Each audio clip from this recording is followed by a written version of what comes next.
What is up, everybody? It's been a hot minute since we did one of these, huh? What's going on, everybody? Can you believe that we are less than a week from the NFL draft? I'm so freaking excited. This time next week, well, around this time, I think it's at 1 p.m. Eastern time. Justin and I are going to go live next Friday to talk through some round one reactions, do some Q&A, all that good stuff, and we're just going to have a whole bunch of content for the NFL draft because it is going to be so much fun. This honestly, I don't know if I've been more excited for an NFL draft than I have for this one in quite some time, just because of the sheer number of rookies that we have going in the top 10, first round, all that kind of stuff. And I don't know. I'm more excited for this year's draft than I have been for a couple drafts now. Always excited, but more excited this year. So appreciate you guys coming in here, tuning in. Again, if you have any, this is just strictly basically an AMA, Q&A, whatever you want to do. Doesn't even have to be about football, but mostly about football.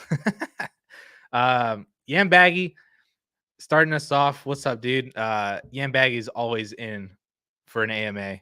Always the first one in here as well, too. Appreciate you, dude. Thoughts on J.K. Dobbins signing with the LA Chargers?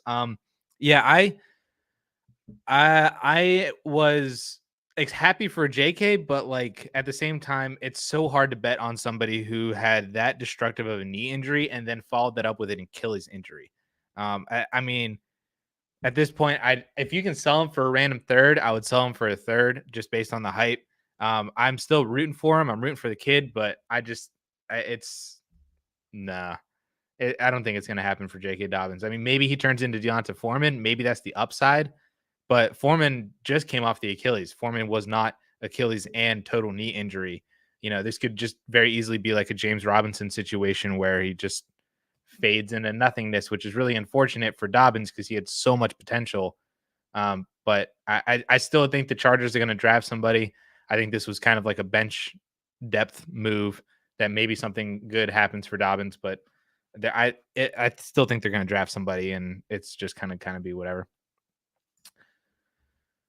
Is Javonte going to ball out this year? I personally am on the Javonte bandwagon. I have been for a month or two now. He was in my big buys video like a month ago.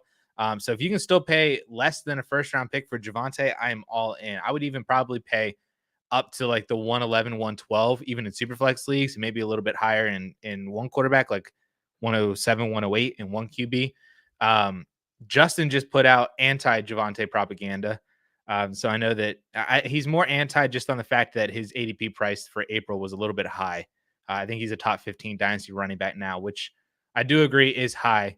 The hype is still there for me, but I liked him more whenever he was down in the closer to 20, RB20 overall.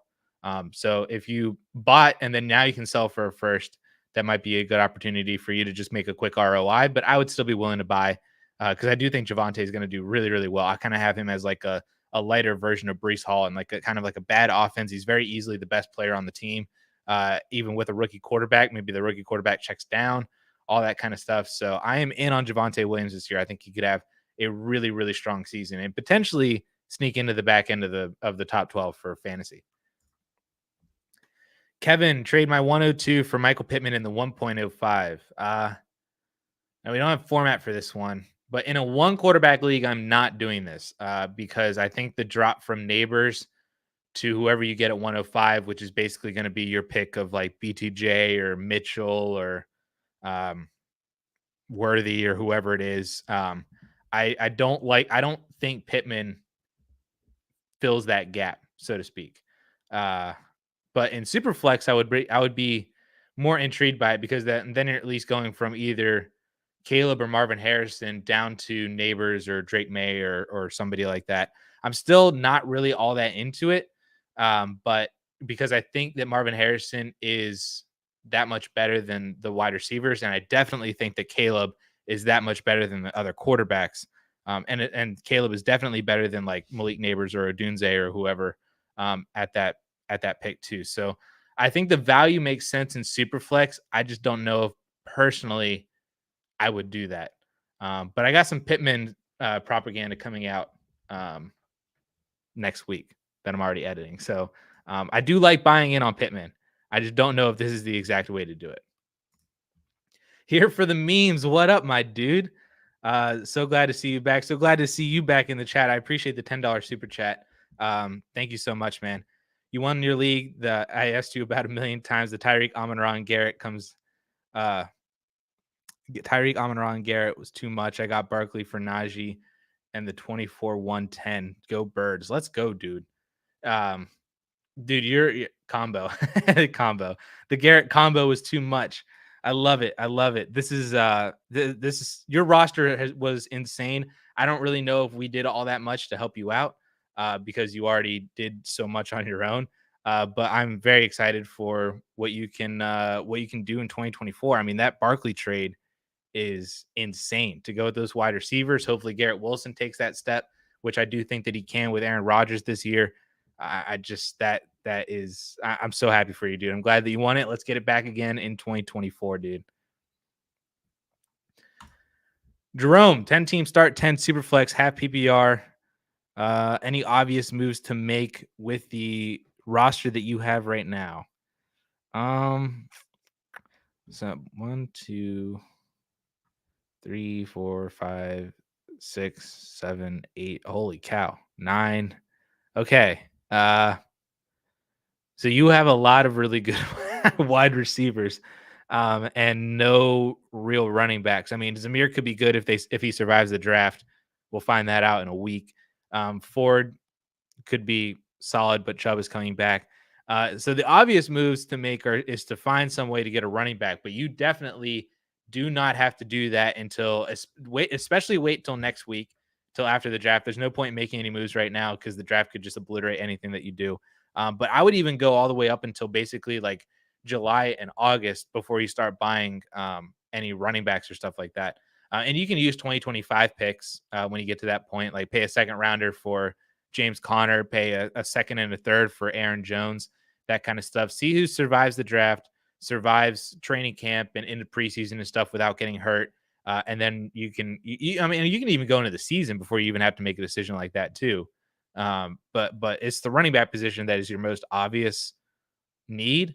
And you have a lot of wide receivers. So maybe if you move like Tank Dell or Christian Kirk or somebody like that for a comparable running back, which is probably not going to be a great running back, but it at least gives you a body. And if you pick well, like if you trade Tank Dell for Javonte Williams and a 2.08 or something like that, you might be able to pull that off. I don't know, or like a future second or something. You might be able to do that and and get you another running back. But that's basically it. I mean, your team is stacked. Your team's amazing. You're definitely a contender. So it's just seeing how long can you go until you definitely need to buy a running back. That might be July and August, like I said. It might even be week 5. But that's basically it. I'm taking this whole entire team right into the season because I don't really see anything else that you need to do with any of the wide receivers or the quarterbacks. And Pitts at tight end should be pretty solid. If you want to upgrade him, you can and use the hype, but you don't have any picks, and it would just be like do like Pitts and Kirk for I don't know. I don't even know what you would do with that because I don't think you can get McBride or Laporta for that. And I don't think that's necessary to go to Andrews. Maybe you can go to Andrews, but that's basically it. Hobo Fraggins, what kind of rookie running backs or even wide receivers could I get at the 2.07 and 2.09? So you're probably in the range for running backs. That's actually a really good range for running backs. You're not going to be at the top of the list, obviously, with like Brooks or Benson or maybe even like Corum or anybody like that. But you're in a pretty decent range for hold on before I say like wrong names and stuff. You're in the 2.07 and 2.09. You're in a pretty solid range for a handful of running backs. I'm just pulling up ADP right now. Marshawn Lloyd is in that range. Will Shipley is in that range. I think that he's kind of a sleeper that I think if he gets a good landing spot could be somebody that really rises. He's in like the 3rd round right now. Early 3rd, like 301, 302. But I could see him definitely rising up if he gets a good landing spot. Maybe Jalen Wright falls. Braylon Allen could be in there as well too if he doesn't necessarily get a great landing spot or his value is kind of cooled off very significantly. As for wide receivers, you're probably looking at Leggett, Roman Wilson, Ricky Pearsall, that whole entire group. Malachi Corley's probably in there as well. And this is all probably dependent on how the draft shakes out, you know. So Jalen Polk is down in here, but I've seen his name a lot in terms of a guy that could potentially be like a sneaky first rounder or even like an early second. And that would raise up his value a lot to where you probably don't get him at the 207 or 209. But that's kind of like the range that you would go in with those picks. And there's definitely Jatavian Sanders is in there as well too that you could possibly get that I would be interested in on. Or you can take either one of my guys and Audric Esme or Ray Davis. It's probably a little early for them. I don't necessarily think you'd have to take them, but they would be names that I would be more curious on and more interested in drafting at those picks than a guy like a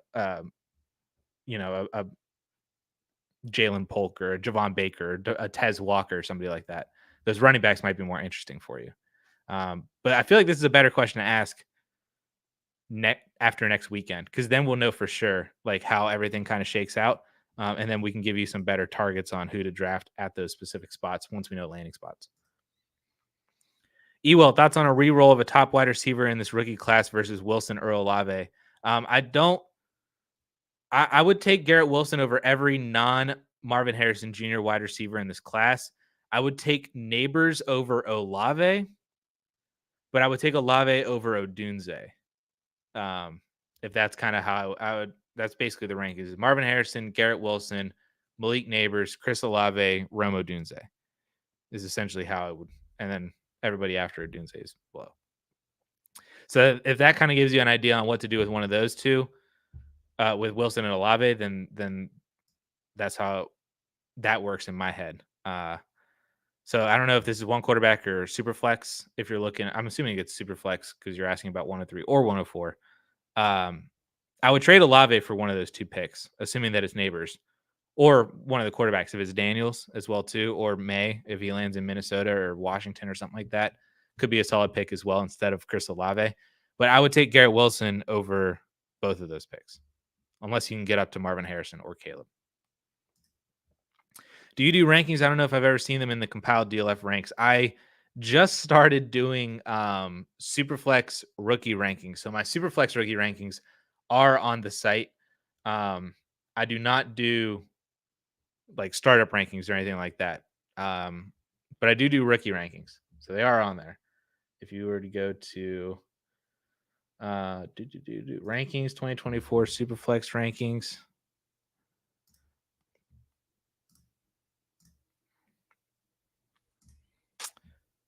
They are on there.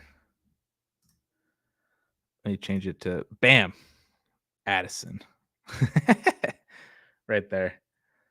So there's a preview of my top 10 in Superflex. But if you've been following along with the channel and all of my videos and stuff, then you already know that those are basically my top 10. But yeah, so that's the only ranking that I do is Superflex rookie. So they are on there if you're interested, but I don't do any of the other ones at this current moment. Maybe. Got an interesting one for you. 12 team Superflex PPR 101 and 104 or 102 and 103. Oh my. I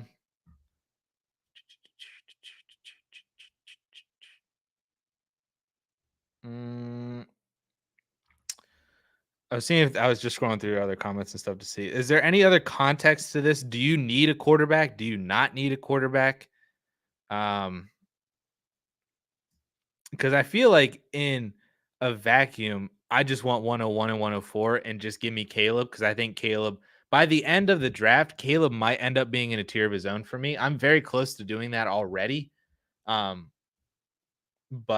I haven't yet, because I still think that Marvin Harrison is solid, and it feels like he's almost guaranteed to go to Arizona or LA, which then would be fantastic. But I feel like I'd just stay at 1.01 because I do think Caleb is that much better than all the other quarterbacks than getting Jaden Daniels and Marvin Harrison.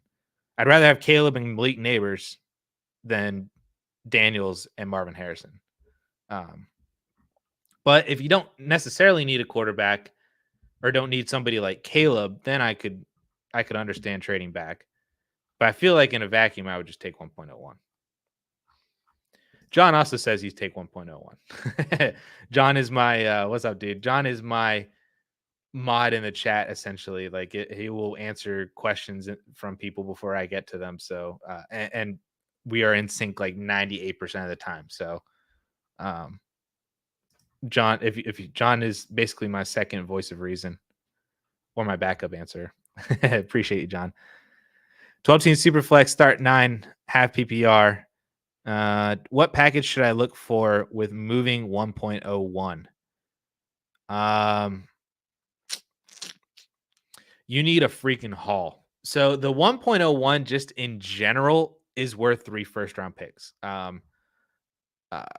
and I mean that could be any sort of combination of them. That could be like the 105 and then the 111 and then a 25 first, or it could be um, 225 first and like the 104 or something like that. Like that to me is how much Caleb Williams and the 1.01 is worth this year. So you need that. Um, Now, worst case scenario, you just take Caleb Williams.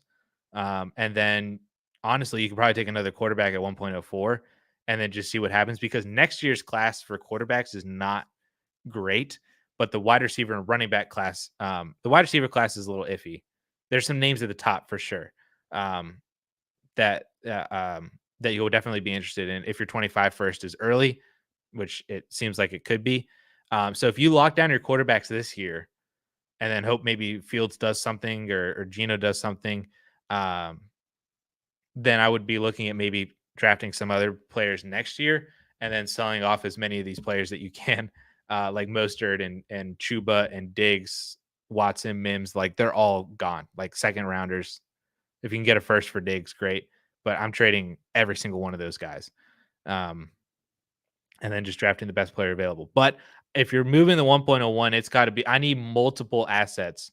And I would honestly prefer multiple assets that some of them are draft picks and then some of them are more known commodities.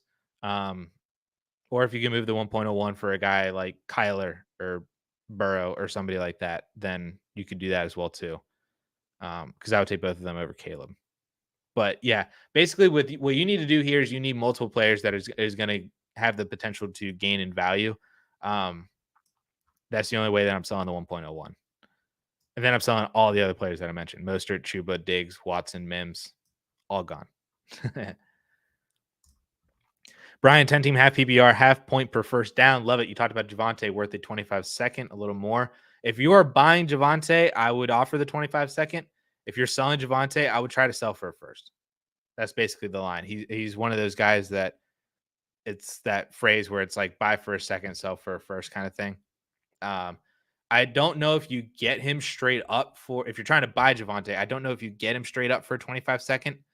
You might need to do. I would pay another second if you have that or a player that's like that. That's worth like a second rounder, and then you can get Javonte. But yeah, if you're buying, pay the second or a little bit more. If you're selling, I would try to sell for a first, is where I'm at. Currently startup and you're on deck. Ooh, interesting. I'm looking for running backs this round with the second overall pick in a snake draft in round 12. Should I grab Zach Moss, Chase Brown, or Devin Singletary?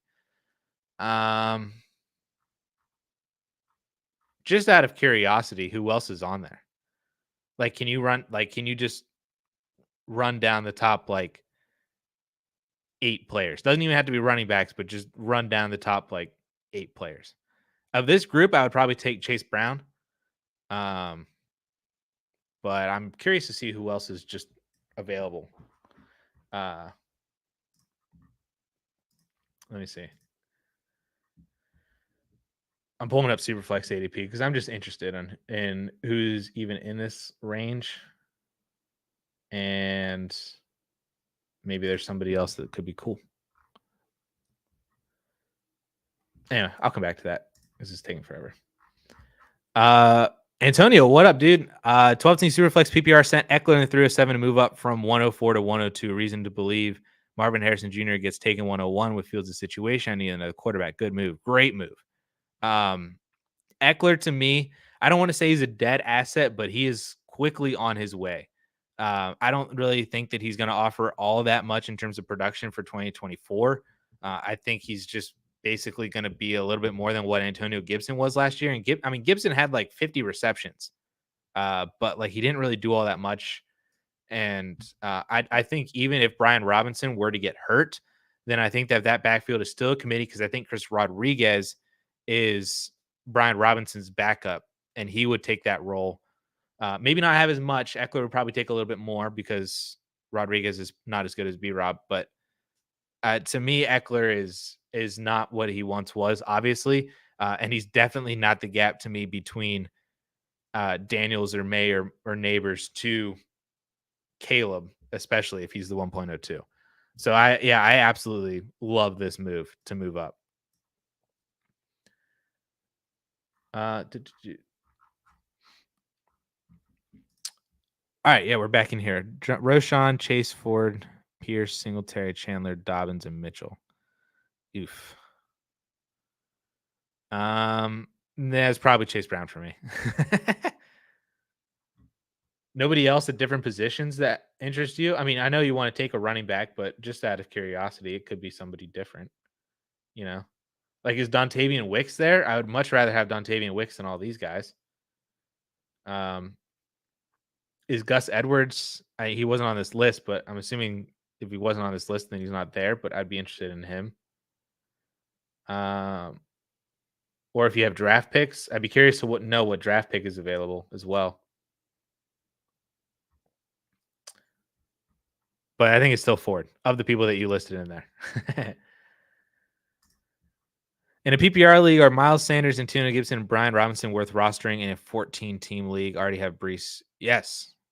Any running back that has the Brian Robinson, especially, I don't think deserves to be on this list.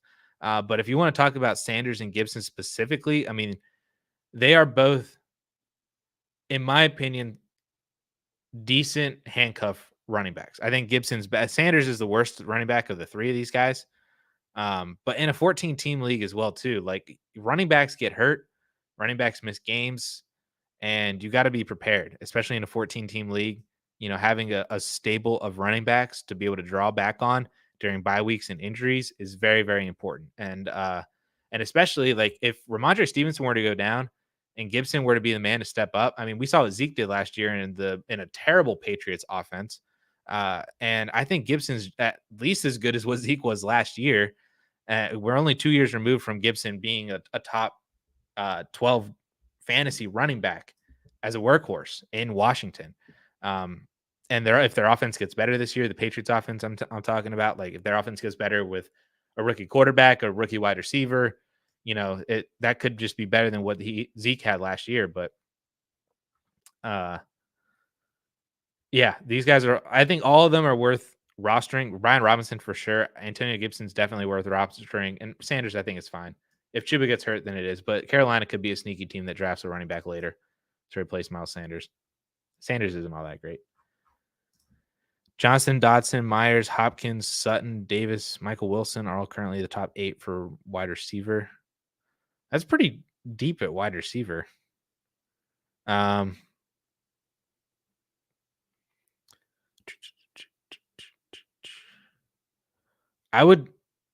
mean, if it were me personally, so Chase Brown is my running back pick. If you want the running back that badly, I would take Chase Brown.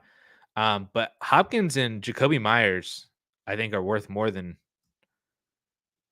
Chase Brown. Sutton, even too, as like the wide receiver one. I know it's going to be for a rookie quarterback, but with all these talks that Sean Payton wants to mortgage their future to move up for one, like Sutton could be a pretty quality player as a wide receiver one for the team. I'm not interested in Davis, not really to Dodson, definitely not in Quentin Johnston. Michael Wilson's kind of fine, but I feel like at that point I'd rather take the shot on the running back than Michael Wilson. But the other wide receivers have at least shown a history of success versus Chase Brown, who we don't even necessarily know is the one. It could be Zach Moss. I would place the bet on Chase Brown, but it could be Zach Moss, or it could be they could draft a rookie. You know, so me personally, I would take a wide receiver here. But if you want to go for the running back, I would probably just take Chase Brown. Joe has Herbert, Anthony Richardson, and Purdy. Should I make a trade? Running backs include Bijan, Pacheco, Achane, Chase Garrett, Puka, DK, DJ Moore. Holy crap. You have an amazing team. You don't have a first round pick. Okay. One sec. The only trades that I would really be looking at, like if you're looking at quarterback trades, I would see what you can do with Justin Herbert.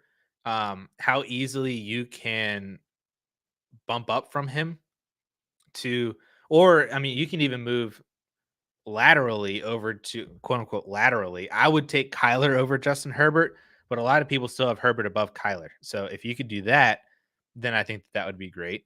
Even if you got to use like a 25 third to do that, or if you have a late second this year, do like Herbert and the second for Kyler and some other player, or maybe a better second.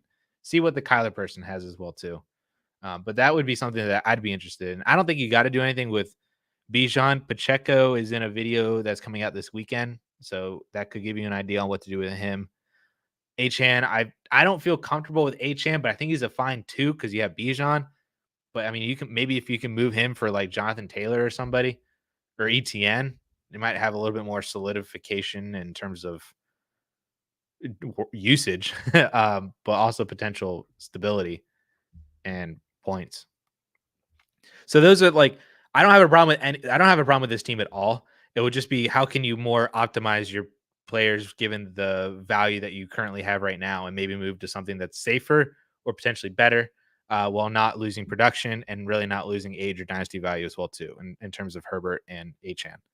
Um, that's how I would look at it. Rock has the 101, 109. Whoa. I got confused by the comments. 101, 109, 110. One quarterback, 6 point quarterback, touchdown, start 9, half PPR. Got it. Bro Levis.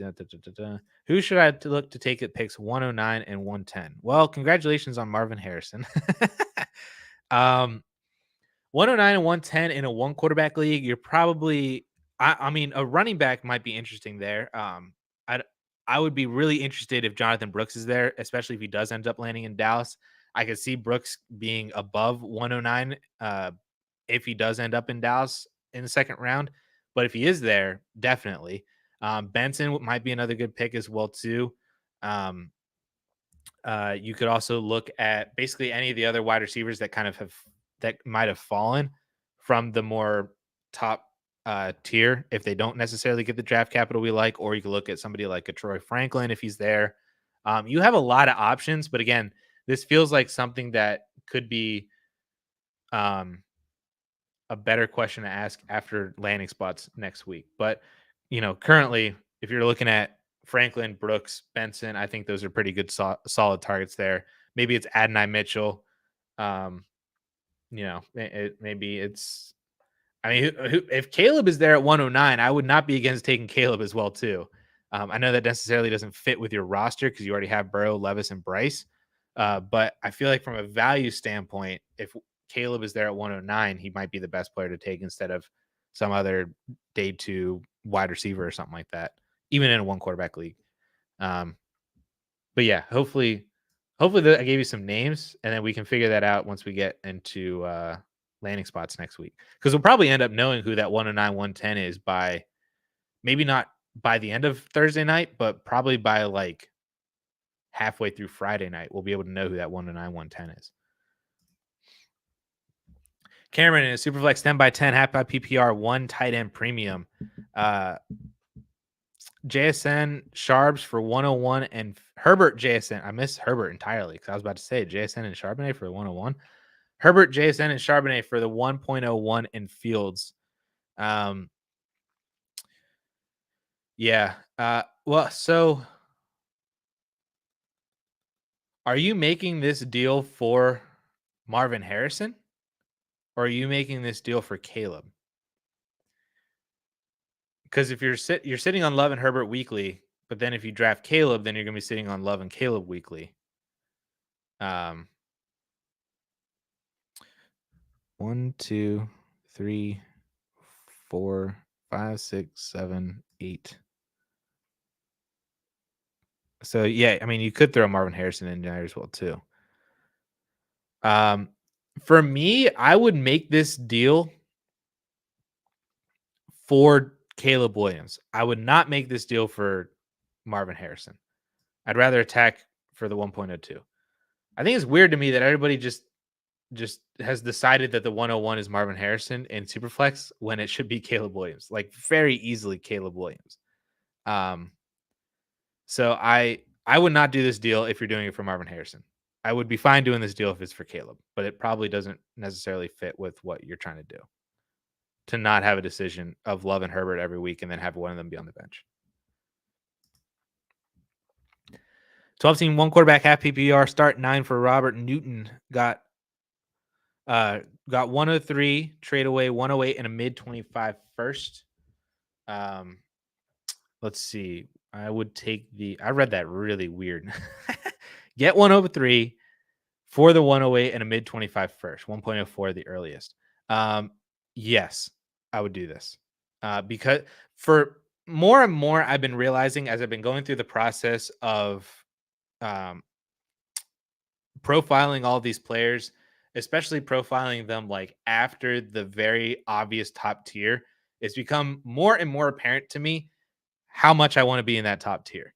Because there are just so many guys with so many different question marks and red flags specifically as well too in that later tier that I just want to move up. So if you're able to pay the 108 and even if it is the 1.04 next year, but if it's anything less than that, if it's 108 and 108 again for the 1.03 this year for Rome Odunze, then I want Rome Odunze. Very easily, I want Rome Odunze in this.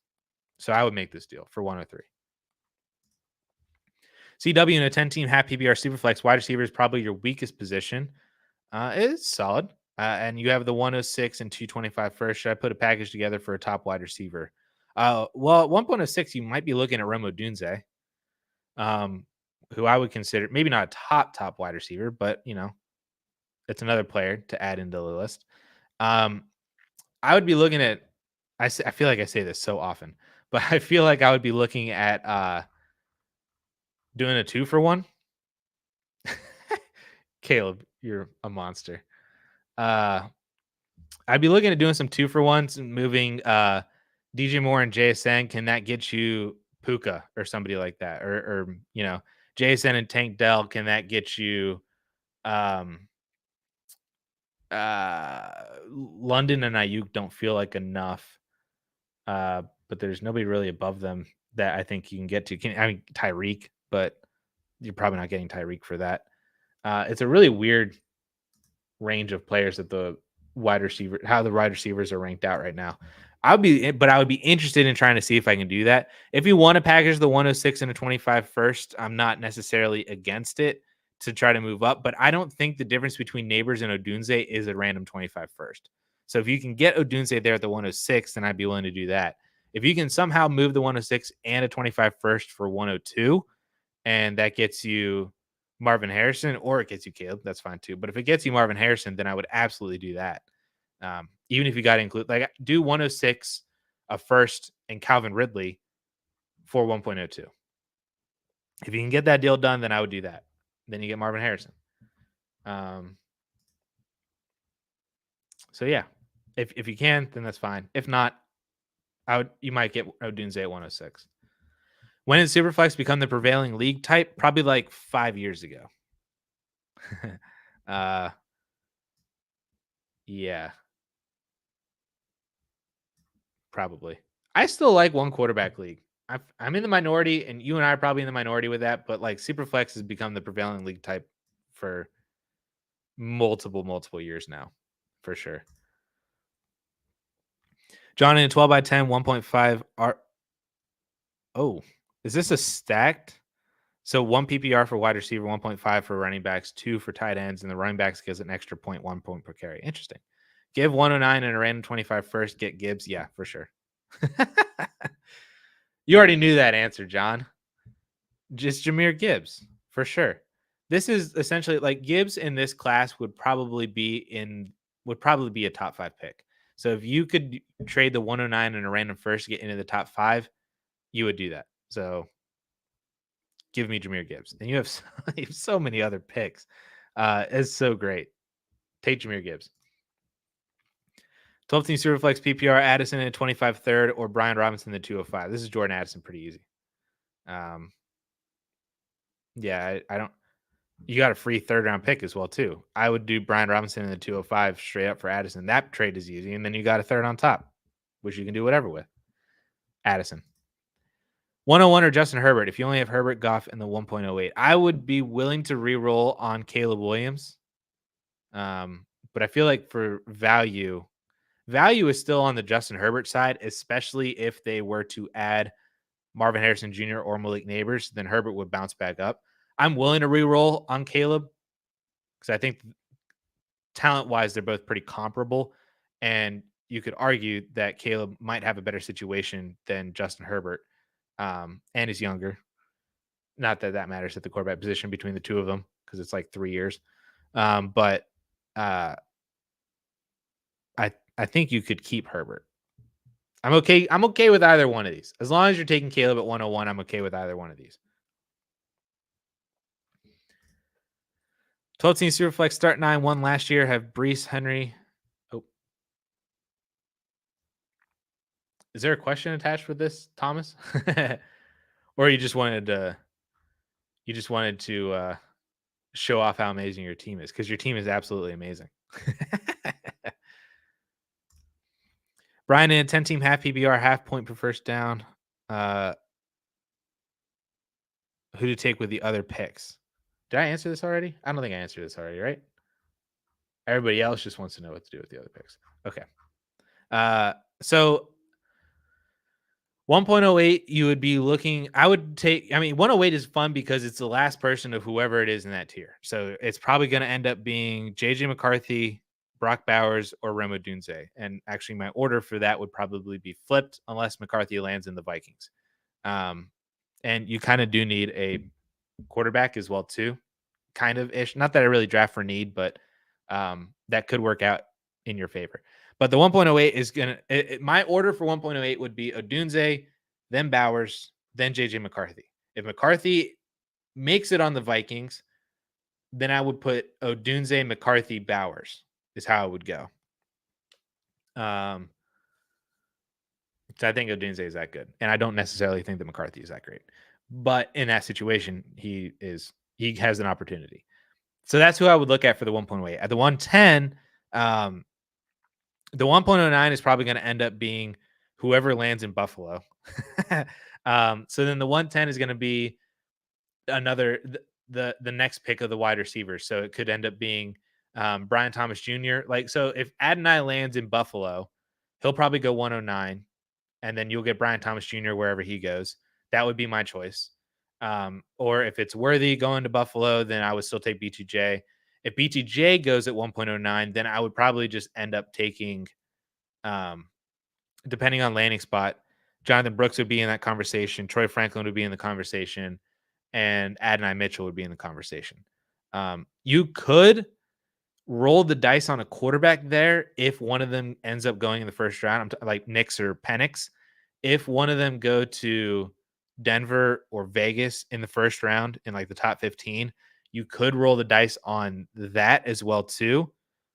Even if you took JJ McCarthy at 108, but more likely, I think you're looking at BTJ, Brooks, or Franklin or Adonai. That would be my ranking for 110. Yeah. But yeah, you're taking Caleb 101. So maybe you don't necessarily need a quarterback then with JJ McCarthy, but another one doesn't hurt. They offer some stability and value insulation. Tight end question in a tight end premium. Have Dolchich and Musgrave. Should I make the push for Bowers or wait for Sinat? No first or second round. What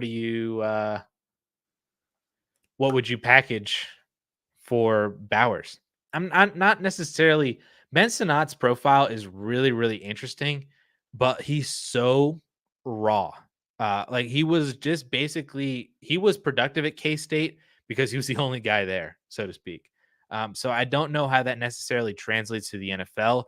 It could be somebody that takes it's a really long learning curve to get to a point where he's even ready to do something. I don't think Sinat's going to come in and just immediately be like Laporta or Kincaid. Like he might be, I don't even know if he's necessarily going to be McBride and be like a year 2 guy. Um, he can be a guy that takes 4 or 5 years or something like that. Like, or he could just end up being a perennial backup. I'm not necessarily sure. Well, I'm interested in what you would try to give up for Brock Bowers because I mean, I would obviously love to have Brock Bowers, um, but I would trade Flowers for Bowers. um, Flowers for Bowers. I would be willing to do that deal if you can get that deal done.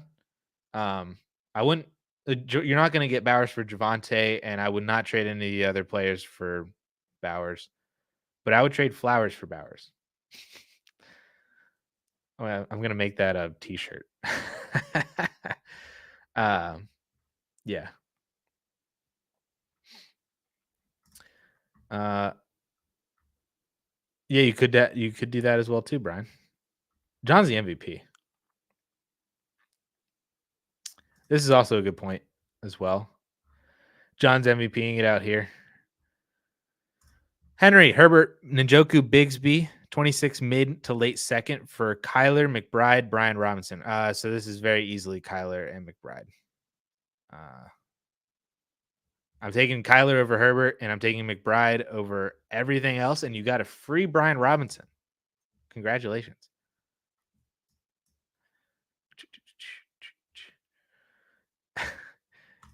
This is the one I'm putting up for Caleb. 34 people and only 7 likes. Thank you, Caleb.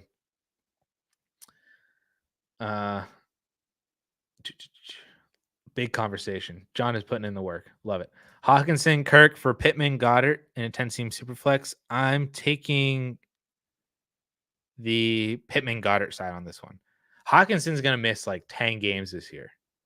So I would take Michael Pittman, and you still got I'm not going to say a quality starter, but like a decent starter in Dallas Goddard, somebody that at least you can throw in every single week, and he probably gets you 6 or 7 points, scores a touchdown to get double digits. So I would take Pittman and Goddard here. Yeah.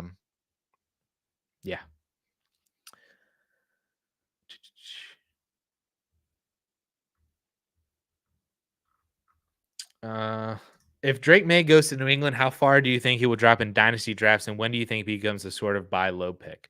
This is a very, very interesting question, and especially because I've seen a lot more conversation that Drake May is actually the Commanders' pick at 2. I'm so very interested. This is why I'm so excited for the draft, because I want to see where these quarterbacks actually end up.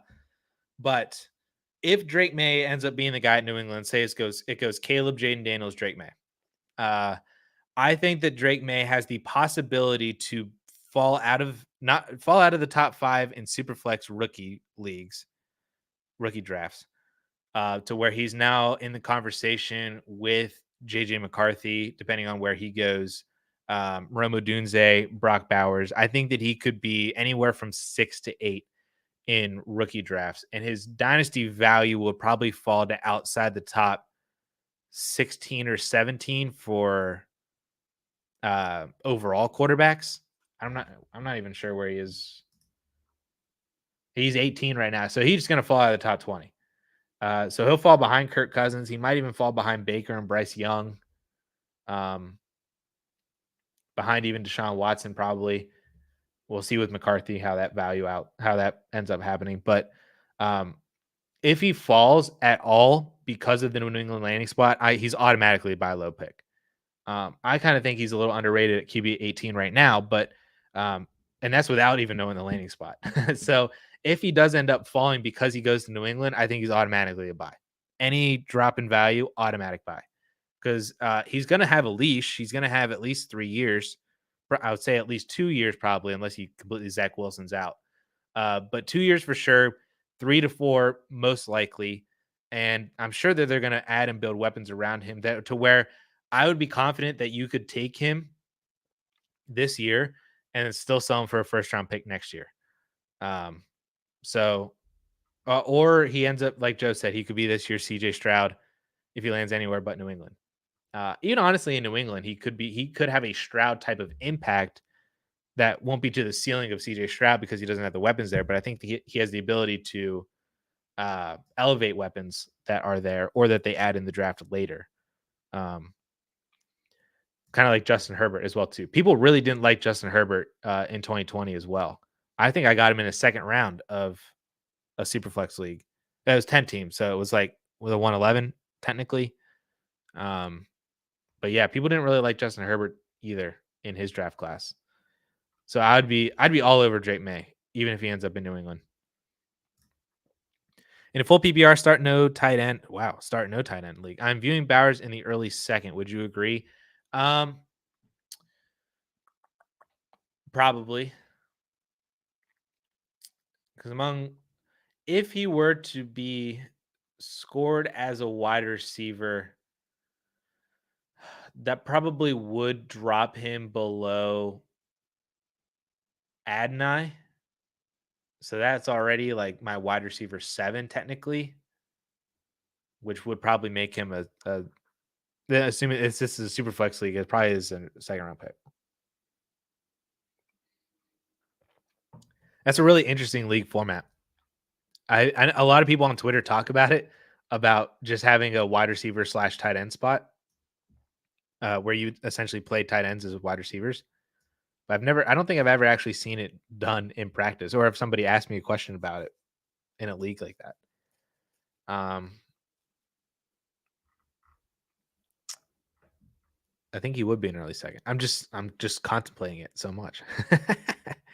What's up, Joe? Support Addison by joining the channel. Absolutely. Be more like Joe. It's only a couple dollars a month, just for some support, for some thank you. But it doesn't matter. Whiskey Travelers at the 1.08 and have inside information that May or Daniels will drop to the 107. What do you give up to move ahead of the draft, knowing that the QB may not be available? So I'd pay. Do you have a second? Or are you at the 109? Either way, if you have a second round pick, like if you also have 2.08 or 2.09 or whatever it is, I'd be willing to pay that to move up. Because even then, like the 107 still gives you the ability to potentially draft. Odunze could still maybe fall there at 107, 204. Yeah, I would try 2.09. I don't know if I would do 2.04.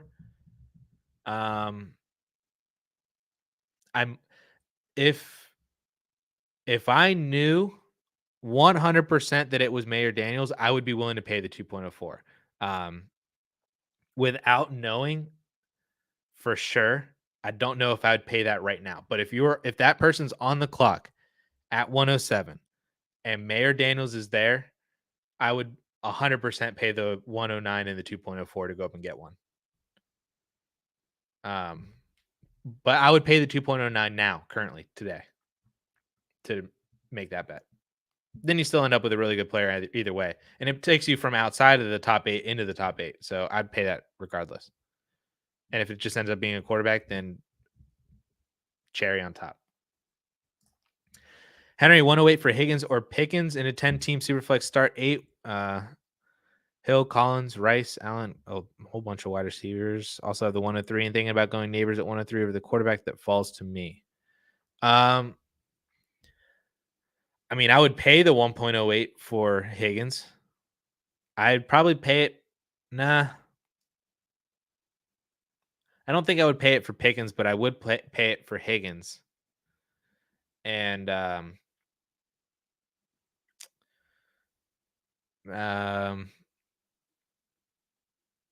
yeah. It probably is more realistic to get Pickens there. I don't know. People really hate Higgins. I don't think I would pay that for Pickens, but I would pay it for Higgins if you can.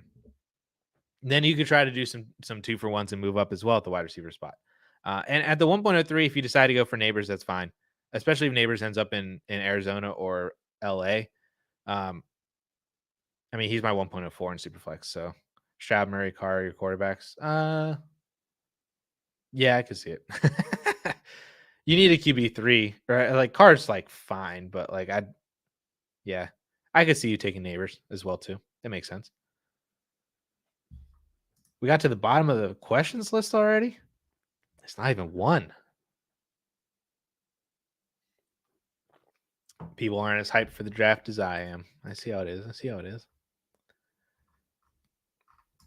There we go. Stafford 2.04 and a 25 first for Kyler. Easy Kyler. I have yet to find a deal where I don't say Kyler Murray. This is very easily Kyler Murray to me.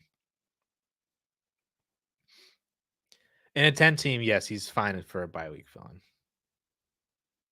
Oh, you have the 107 as well. Oh, dope. So if you have the one that could end up being McCarthy, and then maybe McCarthy is just a better depth quarterback.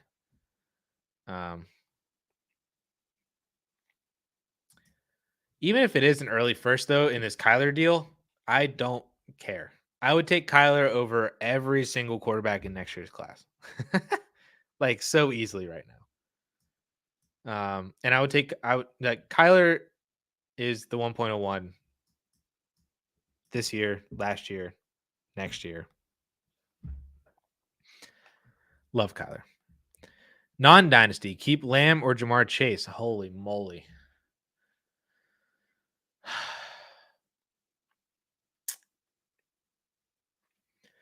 I think I would keep CeeDee Lamb. Unless the Bengals trade T. Higgins and then don't really replace him. Ergo Chase is in basically the situation that CeeDee Lamb was in last year, so to speak.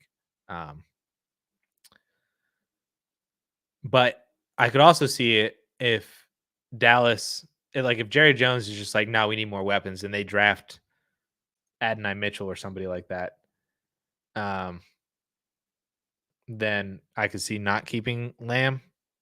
But I think they lost their line. He sucks under pressure. What offensive line does Joe Burrow have?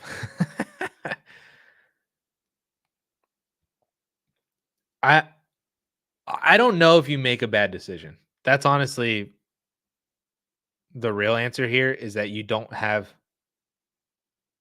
probably don't have a bad decision. I probably lean Lamb, but it is what it is. Philip traded the 1 and 2 Garrett Wilson, Anthony Richardson, Rico Dowdle, and Chuba for Mahomes, Justin Jefferson, and Raheem Mostert. Oh my gosh. Okay. All right, let's break this down.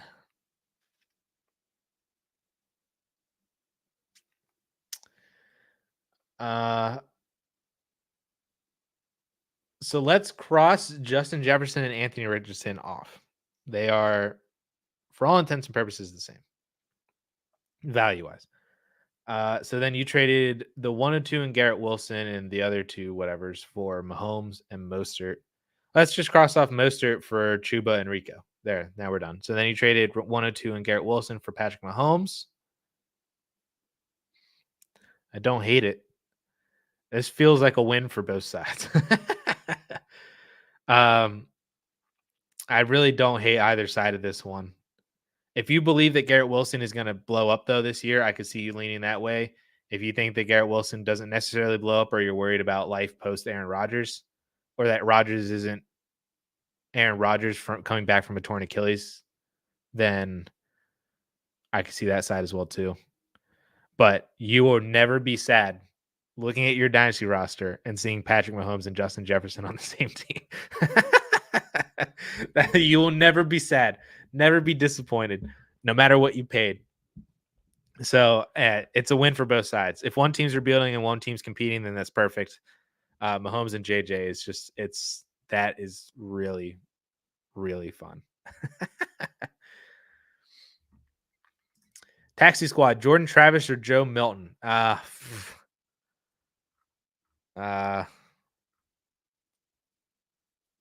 Milton, probably.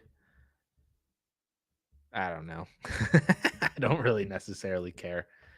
The draft might decide this for you as well, too, but I think I would just take Milton for pure upside. How would you address depth in a 12-team Superflex start 10 PPR half tight end premium low activity league? All right. No 24 draft capital, but all 25, 26, 27. You what is with these teams, Philip? This team is crazy. The fact that you pulled this off. I can see why you paid for Mahomes and Justin Jefferson. Mahomes, Tua, Gibbs, Mostert, Justin Jefferson, Amon-Ra, Puka, Tyreek, Ayuk, McBride. The way that you address depth is by not trading draft picks anymore. That's really the answer. So go into the season with this team, because I mean, even if one of these guys gets hurt, it's not gonna matter because you uh you have three of the top five wide receivers essentially for fantasy next year in terms of just raw scoring. It might even be four out of five. And you probably have five of the top 15. You also have a top three fantasy tight end, if not even top two, top one even. Um, you're just going to compete so easily, even if you don't have depth, even if one of these guys gets hurt. Um, I I would just not trade draft picks anymore. Fill in depth with next year's class and just keep on rolling. That's what I would do. Especially in a low activity league that there's not much that you can do. Um, I mean, maybe if you get to the point where like you need another RB2, trade like a second for James Conner or something like that or whatever. Um, but I would just stop trading draft picks and acquire depth next year. Or trade draft picks for multi-year players. Probably not trade your first, but you could trade like seconds for, maybe it's not James Conner, but you could trade a second for um, Chris Godwin, and gives you a few years. You could trade a second for um, Deontay, and that gives you a few years, you know, that kind of stuff. Like, don't trade seconds for just short term assets. Try to get some more longevity out of them. You could do that as well. In a best ball dynasty, 12 team start nine, I have Goff, Warren, Hubbard, Lamb, Puka, Garrett, Rice, Kirk, Mims, Muth. No picks in the first three rounds. If I pick one in the later rounds, can I compete?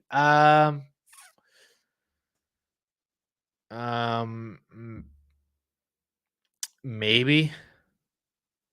I would lean towards no, but maybe. The issue that is going to hold you back is your running backs. And like Goff could be so up and down as well, too. But running backs and then your tight end being Pat Fryermuth is probably going to hold you back to where I would not look to compete this year. I would not make moves to try to compete this year and take this whole entire thing into next year and then see what you got. But yeah, if you pick well, you could end up being a contender, but I would not make moves assuming that you are a contender until you actually are, if that makes sense. Just moved Tua, held on to him for years long roller coaster. Gave it Tua, Cup, AJ Dillon for Stafford 109, 204, 209. Whoa. This is a great trade. Tua and Stafford, points wise, probably not that big of a difference. It's like Tua is probably going to outscore Stafford, but it's probably not going to be a huge difference week to week, especially with each one of them in their spike weeks and stuff. But the fact that you got 2 firsts on top of that and 2 seconds, AJ Dillon and the some thirds kind of cancel out. Cup and maybe one of the first, like the Cup and the 26 first is fine. So you gave up Tua for Stafford in the 109 and the 204, which I think is great. Especially if Tua is your QB2. Then yeah, I really do like this. Do you want to split Ayuk or Gibbs? I don't know if you necessarily have to. I mean, you can try to split Gibbs, or you could try to split Ayuk. I would wait on Ayuk. Just see what happens at the draft. Just see what happens, because you might, if Ayuk gets traded, even if it's to Pittsburgh, it might not necessarily be a better situation, so to speak, for fantasy, but it will get people talking about Brandon Ayuk, and that'll make him more movable in terms of like people are like excited to either buy him, or like talk about trades around him.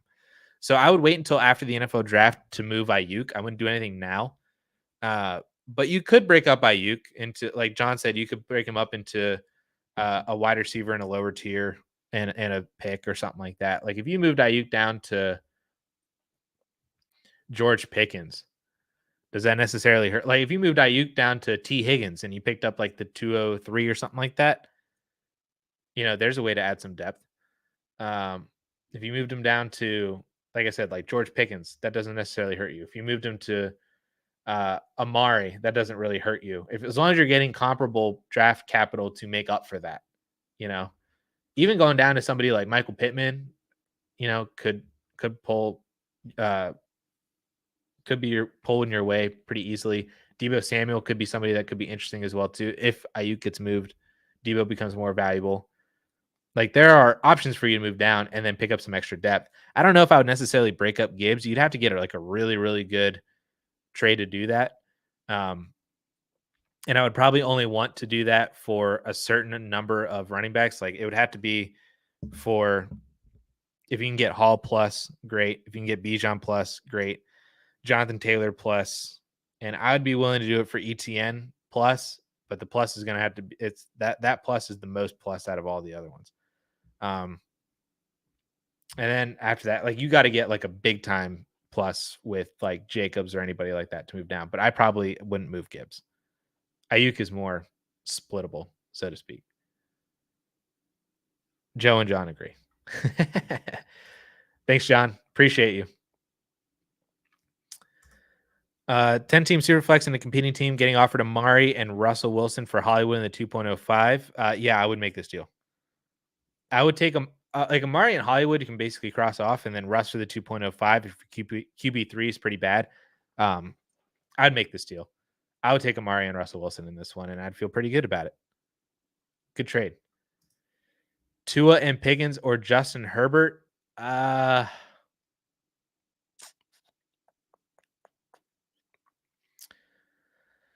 see both sides of this one, which is kind of annoying. I can understand that if you want to buy low on the talent of Justin Herbert, especially before the NFL draft, before they do add somebody, then I would do that for like I don't think Pickens is a bad bridge between Tua and Herbert to bump up to Herbert if you believe in Herbert. If you don't believe that there's going to be really that much of a difference points wise between Tua and Herbert, that they're both kind of going to be in the same situation in terms of like you're going to have to rely more on peak weeks and the inconsistency might kind of be there.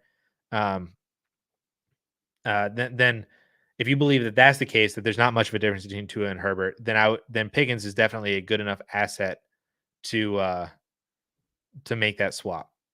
So it's kind of more or less what you believe about Herbert and Tua. I would probably lean Tua and Pickens in this one, but I can very easily swap over to Herbert. Been hearing lots of rumblings of him being a draft day trade like AJ Brown was a few years ago. That's what I'm hoping for Brandon Ayuk. That's what I'm hoping for. I mean, apparently AJ Brown could be a draft day trade to New England. That's not going to happen. But yes, I'm hoping that Ayuk gets traded as a draft day trade, and then San Fran just basically replaces him like AJ Brown. Caleb has Burrow as his only relevant quarterback in a 12-team Superflex rebuild. Have picks 2, 8, 10, 12 in a few seconds. What move should I make to get my QB2? Well, apparently you might get Caleb Williams at 1.02. If you can move 102 and one of your seconds up to 1.01, then boom. And then if you can move 108 and 112 and move up to get Daniels or May, then there you go.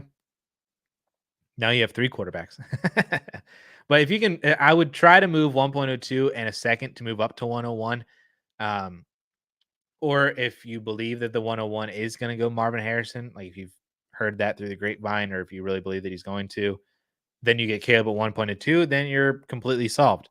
But I would be willing to move up to 1.01 with one of those seconds and do that. Or like I said, move a couple of those later first, move 2 of those later first and move up, and then you can take Marvin Harrison Jr. and Daniels or May and try that. Oh, sorry. How would you like Ayuk in Carolina? I would not. See, that was one of those landing spots. It's them in Pittsburgh. As a Steelers fan, I would love it if Ayuk is there. But for fantasy, I don't think it would be great. And I feel the same way about. I mean, Brian Canales might do wonders for Bryce Young, just like he did for Geno and he did for Baker. So maybe that works out for Young, and then Ayuk is just like a target monster, which he has never been in San Francisco. So maybe it equals out in terms of but by the fact that he gets 30 or 40 more targets in a season in Carolina, that it evens out and he's still a top 15 guy. I don't necessarily. I would prefer him to stay in San Fran than Carolina. Um, I would love if he went to LA. I'd love if he went to Arizona. Both of those would be really fun. He can go to Buffalo. They don't really have cap space, but he can go to Buffalo. That'd be fun. Um, I think no matter what though, Ayuk's value remains aroundish the same for the reason why I said, because I think people would trust the volume more. Even if the efficiency isn't there, the volume will be there to hopefully make up for it if he goes in Carolina. Pittsburgh is kind of he'll have to rely more on the volume or more on the efficiency with lesser volume, but he won't get as much efficiency because he's in a worse offense. So I prefer Carolina over Pittsburgh, just talking through that. What quarterback do you think is better for Terry McLaurin's value, May or Daniels? Ooh, that's a good question. If you are a McLaurin manager, who are you rooting for? I think Daniels burns brighter, but faster. Where I think Drake May might be better long term for Terry McLaurin. Daniels might give him like a spike year or two, but I think May might be more long term. Joe says May as well too, and that's the way that I'm leaning. I think May is just a better quarterback. Daniels is a more fun quarterback, but I think May would be a better quarterback for his receivers. Um, yeah, so I think you're hoping for May. Which side? Receive Justin Jefferson, give 102 in JSN. I'm taking Justin Jefferson. I don't need to see anymore. JSN to me, I like JSN a lot, but like at the same time, it's Justin Jefferson, and I just give me Justin Jefferson. Spock traded James Cook in a first for CMC and Amari. I don't need to see any more on that one either. That was a massive win. I was about to say Cook for 25 first for Cook and a first for CMC was really, really fun. But then you added in Amari on that. That's an easy trade. Love that trade for CMC and Amari. Thoughts on any future moves? I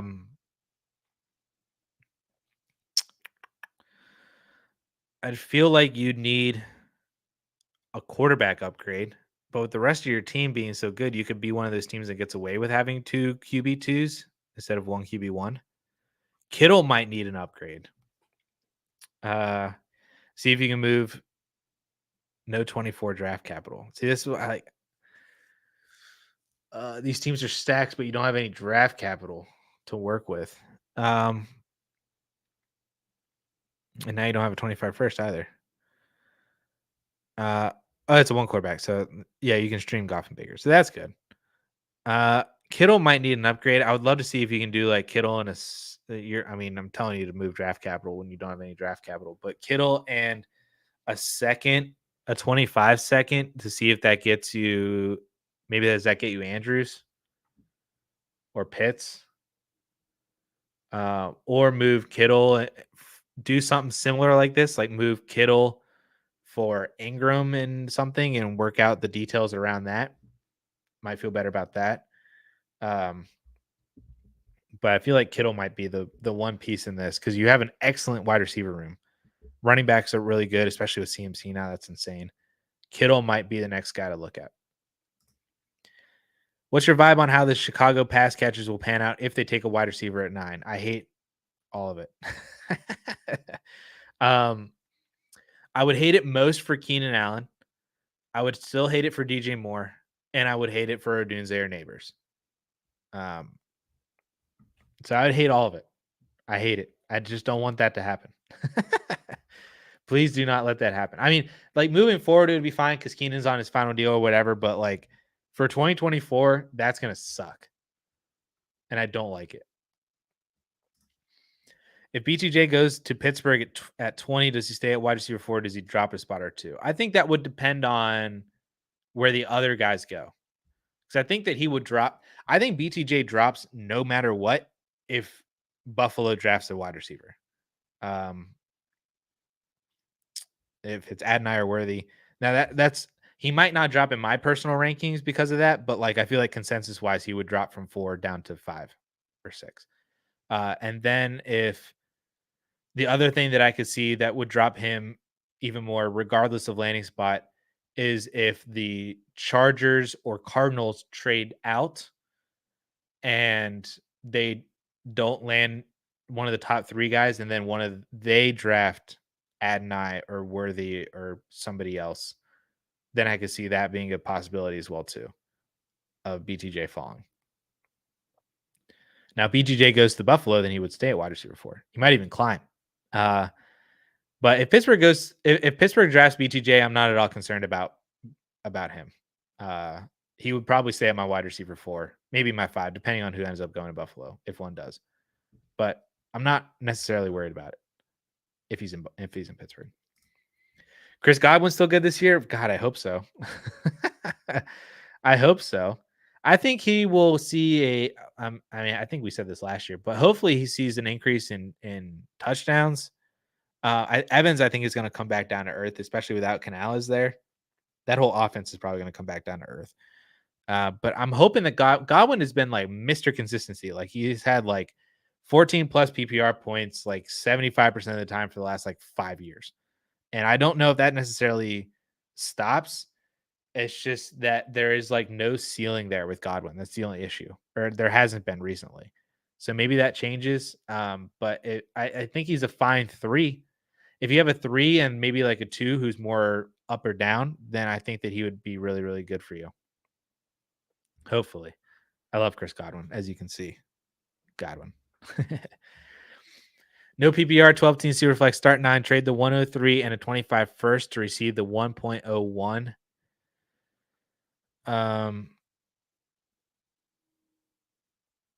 Yeah, I would do that for Caleb.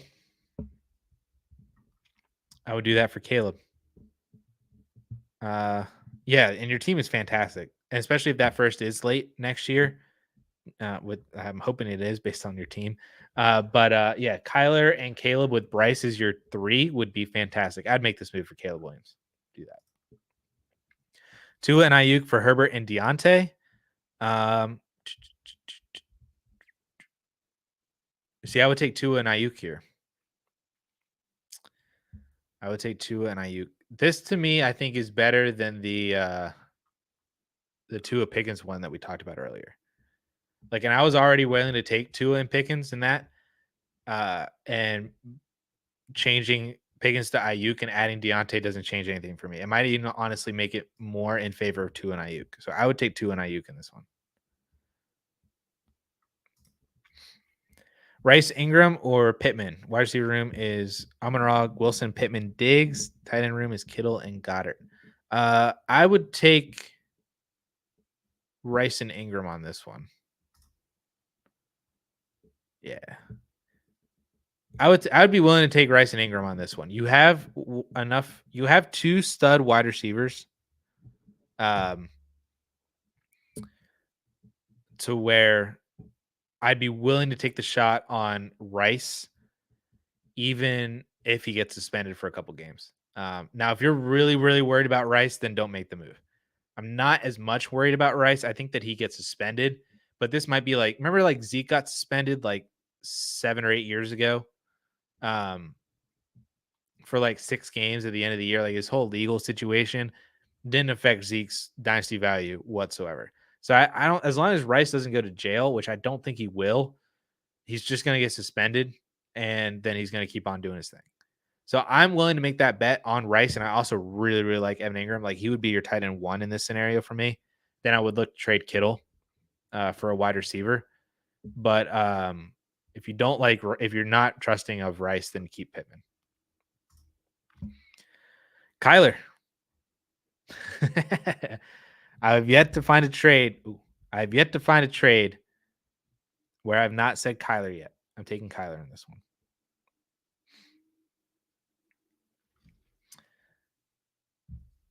Rice is facing big jail time. See, I know that like on paper he is. I just don't think he sees it. He's being sued heavily, and I think he's going to pay a butt ton of money for all this stuff, but that butt ton of money is going to prevent him from going to jail and is going to keep him on the field. That's my personal feeling on it. I have no legal authority or anything. And so I don't trust me on legal advice or anything like that. But Drew Davenport, who is a lawyer, has thrown out a couple of threads on Rice, and I think that he is also of the mind that he's not going to jail. But that his panic meter, it started at a 2 and then it went up to a 4 after all the counts of like all the charges officially came out. He might have updated that even since then, since like the lawsuits of like $10 million or something like that, $1 million in damages, and then another like 8 or 9 in restitution. But like I said, my personal opinion with absolutely zero law background is that he's going to pay a butt ton of money and then not go to jail. But I could be very, very wrong on that. And if you believe that I'm wrong on that, or if you're at all concerned that he is going to go to jail, then I would take Pittman, Steve. Dak, CD, or Tua and Justin Jefferson.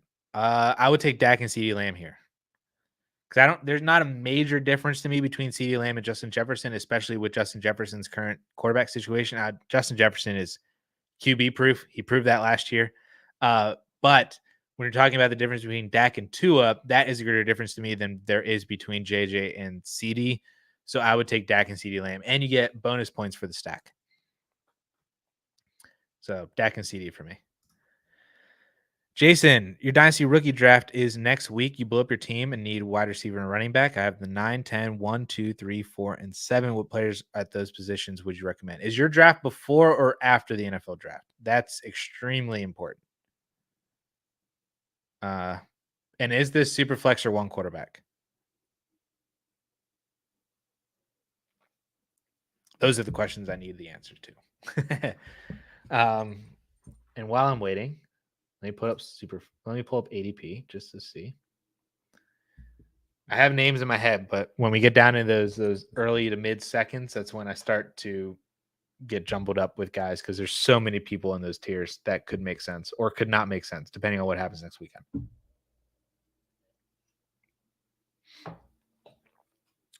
Texas doesn't mess around. I'm still confused on the Texas stuff too. Was the amount of marijuana that he had, was it grams or ounces? Because that mattered, because one of those was a misdemeanor and one of those was a felony. I don't think I ever saw if one of those was actually if it was actually one or the other, or if somebody just mistyped the amount that I saw on Twitter. It's probably in all of those charges. It was in grams. Okay, then that's a problem. That's not a problem. I forget which one it is now.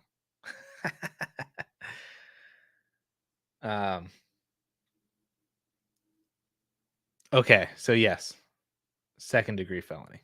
Then that was yes. So then it was a hefty amount. After the draft, is it one quarterback or super flex, Jason?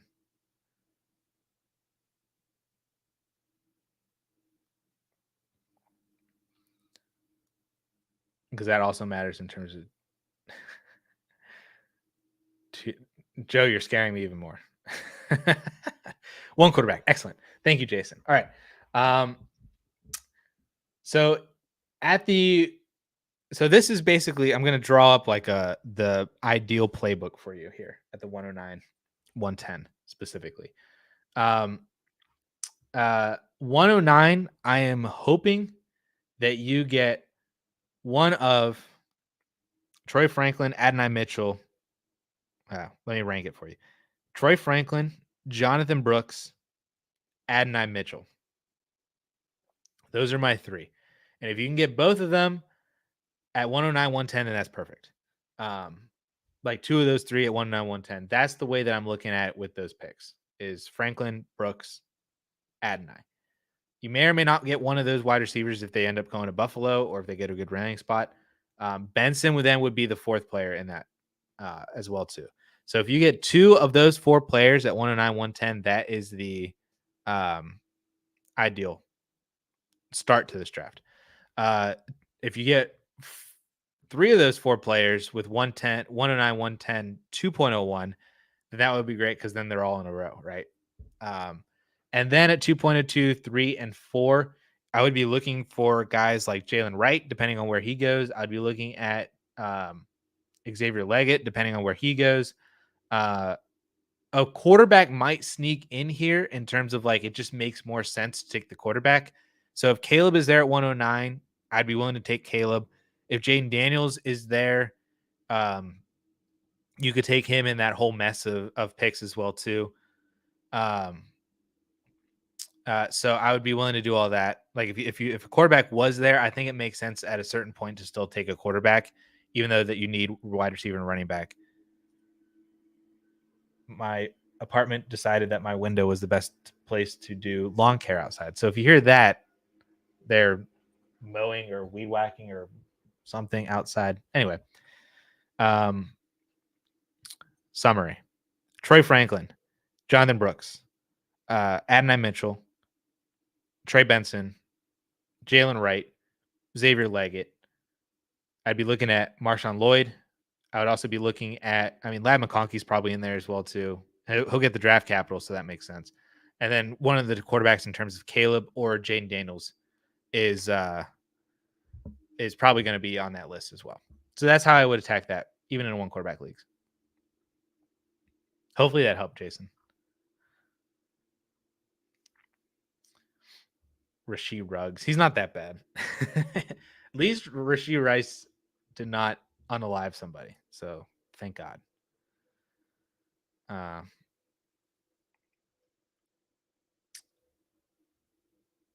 Lance, one quarterback start 9. Trade the 206, 307, and a mid second for Spears and Warrens. Do I like it? Tough time to trade for running backs, but they seem somewhat safe with their roles in their weak running back class. Thanks. I don't mind this. So this is another way that you can kind of add depth by trading second rounders for players that seem better than just random rookies at those picks, and they have longevity as well too, not just mortgaging like your draft picks for a 1-year rental or anything like that. Is where essentially you're just trading them for better odds of hitting than a random rookie. So I really, really do like this. So to anybody who's looking for depth, if you still have second rounders and third rounders, this is a way to do it. Whereas I essentially view each second as equal to one of the running backs, and then you got to pay the 3.07. Honestly, I'd probably like Spears is better than a 2.06, and Warren is probably better than a random second. And if you got to pay the 3.07, that's what it is. So yeah, I do really, really like this deal for you, Lance. I like it a lot. Brandon has a 108, 106 in a super flex with Dak and Brock at quarterback and Ayuk, Higgins, Dell, Godwin, and Ridley. Do you think I should go MHJ or MHJ at 1 and then QB at 106? This is interesting. So you do not fit my criteria my criteria for deciding between Caleb and Marvin Harrison is, do you have 2 top 10 quarterbacks already in terms of dynasty value? If you do not, draft Caleb Williams. If you do have 2, then you could still draft Caleb, but I am willing then to not draft him and draft Marvin Harrison. So I don't view Dak and Brock as 2 top 10 quarterbacks. I think Dak is 1, but I don't think Brock is 1. So I, under my criteria, would take Caleb Williams if I were you. Now at the 1.06, then I would probably be looking at Rome Odunze, which is very possible that you get Odunze at 6, and then that's your quarterback wide receiver combo there. If it ends up being 2 quarterbacks, then that's kind of fine as well too. You could also probably take Brock Bowers at the 1.06, and if you don't want to take 2 quarterbacks, if it was me personally, I would take Caleb and Odunze. Marvin Harrison is fine, obviously, because Marvin Harrison Jr. He's more than fine. But I would not do Marvin Harrison and then try to take McCarthy at 6, unless McCarthy goes to Minnesota. That's basically the way I see it. You might get May at 106, but you might not.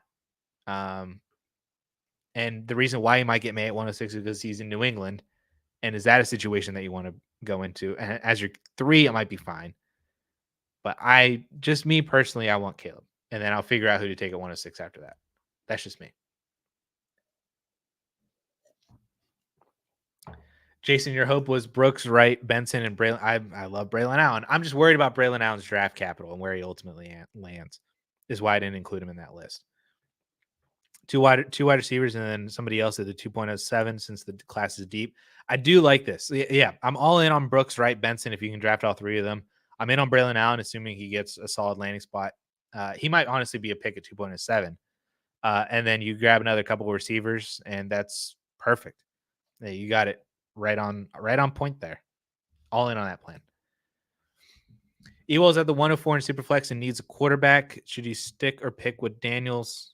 Stick and pick with Daniels, or trade down and shoot for May or JJ in a second? I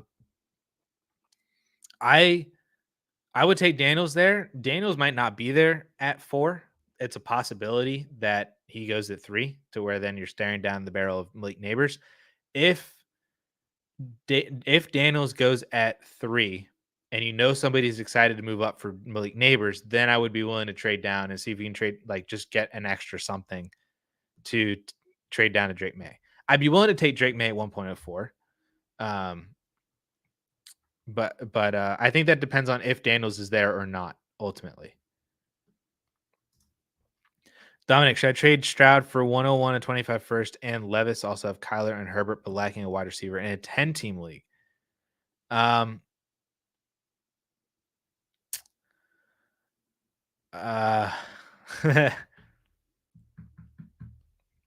Can I counter with Herbert for the 101 and Levis? So then that way you have Kyler and Stroud. Draft Marvin Harrison. See, that would fit the bill for drafting Marvin Harrison because you have Kyler and Stroud. Then you get Levis as your QB3 and it works. So essentially you're swapping out Herbert for Marvin Harrison, and Levis now becomes your QB3. Are you able to do that? Because if you can do that, I don't think this is enough for CJ Stroud. I'm going to be honest with you. I don't think this is enough. Even if that 101 was Caleb, but knowing that 101 you want Marvin Harrison, I don't know if this is enough to really. I understand you have an excess amount of quarterbacks, but I want to get value for the quarterbacks that I'm giving up. So how do you feel about Herbert for the 101 and Levis? No 25 first, just the 101 and Levis.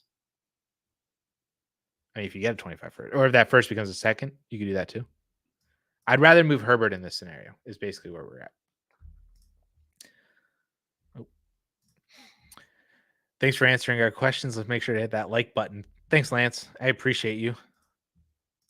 Who's messaging here?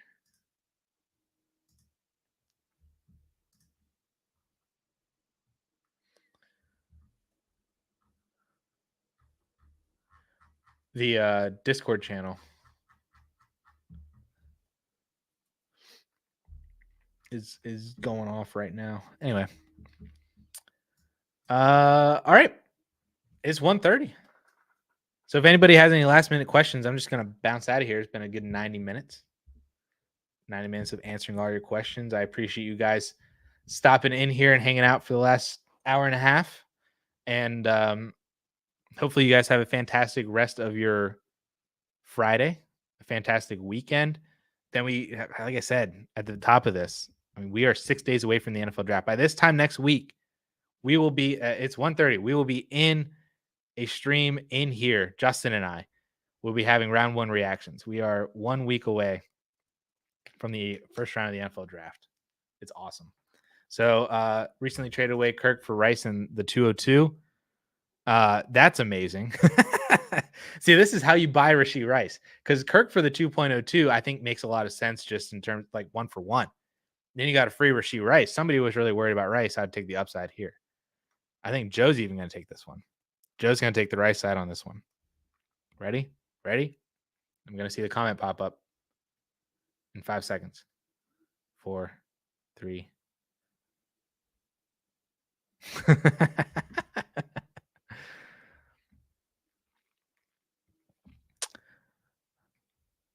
I'm I like it.